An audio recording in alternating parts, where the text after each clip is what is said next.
OIETC আবার 12 লাগবে within 7 days, which is near to impossible but not absolutely impossible, যেটা অনেকটা ইম্পসিবল এর কাছাকাছি হলেও কিন্তু পরিপূর্ণ ইম্পসিবল না। তো আমরা চাইলে পারি, if you want then we can, এরকম একটা কথা বলা হয়ে থাকে, রাইট? তো আপনি যদি ওআইটিসি প্রিপারেশন নিয়ে থাকেন, স্পিকিং নিয়ে আপনি টেনশনে থাকেন, বা আপনার হাতে সময় কম থাকে, তাহলে আজকে আমরা সেটার জন্য আপনাদেরকে একটু গাইড করার চেষ্টা করব। আপনার ওআইইটিসি ইএলএলটি স্পিকিং যদি আপনার টার্গেট থাকে 12, that means IELTS 9 equivalent in just 7 days, যদি এরকম হয়ে থাকে আপনার, actually you should know that this is an extremely high target. এটা আপনাকে মাথায় নিতে হবে আগেই। লেভেল 12 রিকোয়ার্ডস এক্সেলেন্ট ফ্লুয়েন্সি, মানে আপনার ফ্লুয়েন্সি তো এক্সেলেন্ট হতেই হবে, pronunciation, grammar, vocabulary and task achievement এগুলো সবই কিন্তু পারফেক্ট হতে হবে।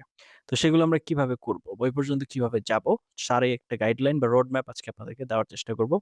7 ডে ওআইটিসি স্পিকিং স্টাডি প্ল্যান। তাহলে ডেইলি স্টাডি টাইম কতক্ষণ? ভোকাবুলারি 30 মিনিটস করতে হবে minimum. Grammar for speaking 30 minutes, মানে স্পিকিং এর জন্য ডেডিকেটেড যেসব গ্রামারের প্রয়োজন হয়। Speaking practice 2 hours at least.